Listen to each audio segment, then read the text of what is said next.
Hi everyone, and welcome to today's Drama Hospital recap. As always, don't forget to subscribe so you don't miss any of our videos or recaps.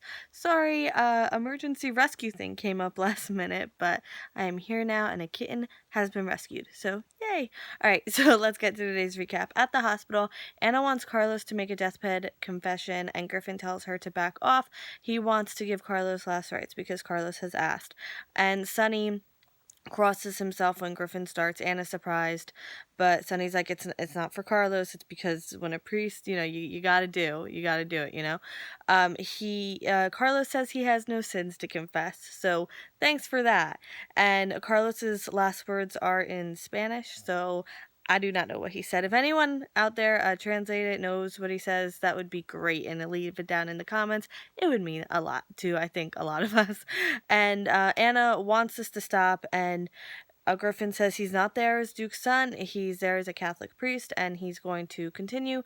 Griffin does struggle a bit through the end of it after the anointment of the sick, of the ill. I'm sorry, it was like the last thing he did before the mansions. I know that quote because it was at the end of Fight Club.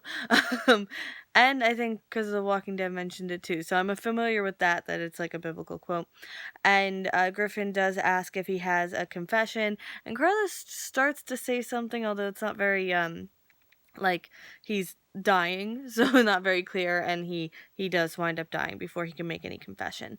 7:06 a.m. time of death, and Anna is livid.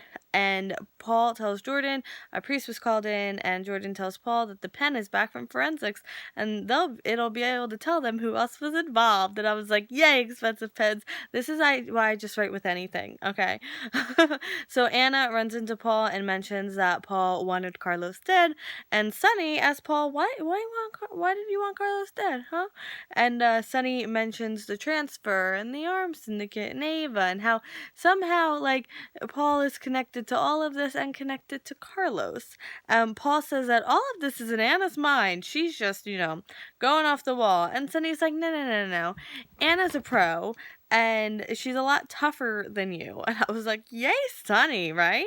So Paul makes a call of how Carlos is at the top of the list of crimes they need to solve and investigate. And Sonny mentions the pen, and Paul is like, whoa, Detective Falconeri should not be disclosing that information. And Sonny's like, yeah, I was here, and also the staff talks. So, okay, dude.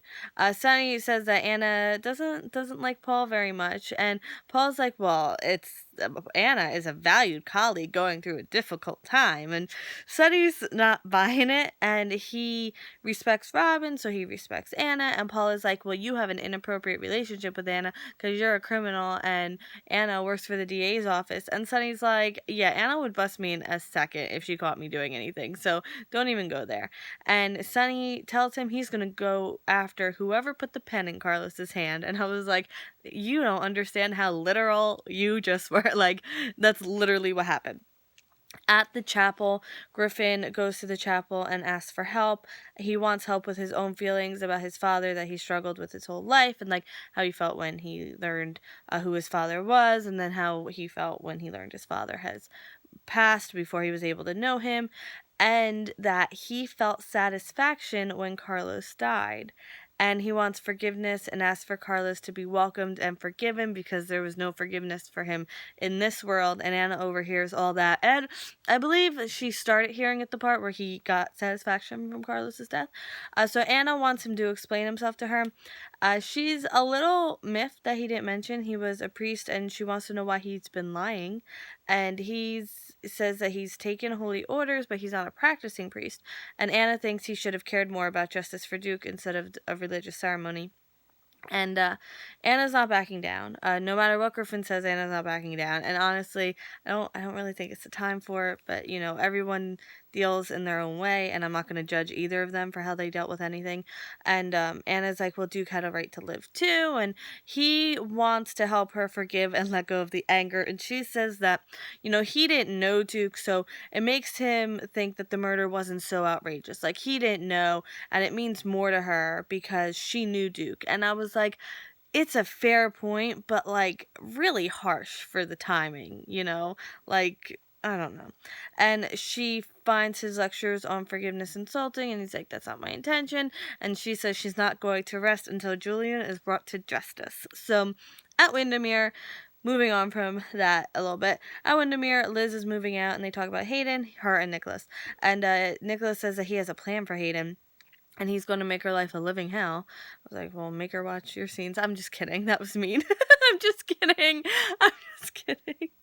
I like where they're going into the whole like the war between Hayden and Nicholas. I think that's going to add something new for anyone out there who's been like, so I'm excited for it a little. I am.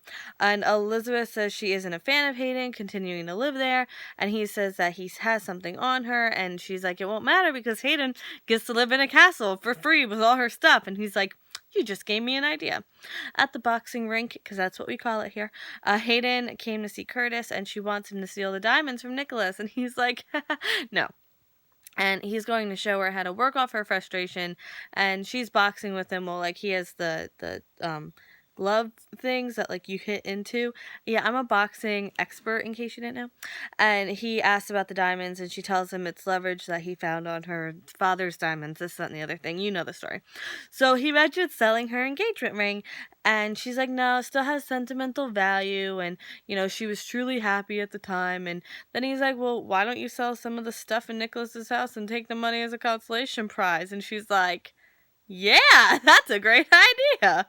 At Julexis's place, now, this is where it gets good. Are you ready for this? I don't think you're ready for this. Take a second. All right. So Julian puts the dagger back and hides the bloody handkerchief thing. And Alexis got a call about Carlos. He's still alive. He's at the ER. Julian looks surprised. And she has to ask. And she asks if he sent someone to the pier to kill Carlos last night. And he's like, I can promise you, I didn't send anyone to the pier to kill Carlos. And I was like, he ain't lying. And she looks at his phone and asks why Anna called. And he's like, yeah, to ask me the same questions. And I'm like, no. And you know, the second Alexis and Anna get into it, because you know they will, Alexis is going to mention Anna calling, and Anna's going to be like, I didn't call Julie. What are you talking about? So, yeah, okay. So Alexis didn't want Julian going to the hospital because if he goes to the hospital, he's just asking to be arrested. And he still insists on going. And Julian's is like, I consider Carlos a friend. And Alexis is like, wait, a friend that you wanted a gun to protect yourself against 5 minutes ago? I don't think so. So she tries to put it together. And she comes up with the theory that there was a window of time when the house was empty and the gun was unaccounted for, and she asked if he shot Carlos, and he honestly didn't. Jordan shows up and tells them that Carlos is dead, and Julian tells Carlos he was at the Julian tells Jordan he was at the Crimson offices, and she asks what time she saw him at Crimson, or Alexis saw him at Crimson, because I saw him there, and turns out Carlos was stabbed before. Well, Carlos was killed before then. That'll play into it. And he says that Nina can vouch that he was there the whole evening. And I was like, you're including Nina in this? Like, I'm sorry. That's not going to work, because Franco was there too, and Franco can attest to the time, so there's too many moving parts here, dude. So Alexis says Julian couldn't have shot Carlos because she had the gun locked up, and Jordan goes, oh, she dramatically turns because Alexis is behind her, and she's like, who says Carlos Rivera was shot? And I was like, oh, yes! Smackdown, right? So she says that he was stabbed multiple times, and it must have been one hell of a blade, Jordan says. And they're going to have, like, measurements of the wounds done in time. Maybe, when the body gets cold a little bit, because it just happened. And now, end scene. Ugh. See, you don't know this, but I'm rubbing my cat's tummy right now, so that's why I'm just so happy. And snarky. Makes me a little snarky. And, okay, end scene. Woo! Okay, so Curtis shows Hayden how to sell things online through her phone, and she wants to wear Nicholas down so that he agrees to give her the prenup money and she can leave. And Curtis is the only person she trusts.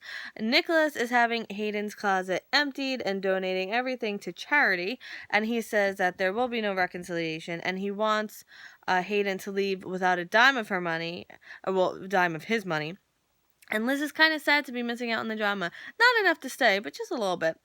Sunny got the medical staff to leave so Anna can say whatever she needs to Carlos one last time, and Sunny gently reminds her that someone killed Carlos, and Julian has the strongest motive.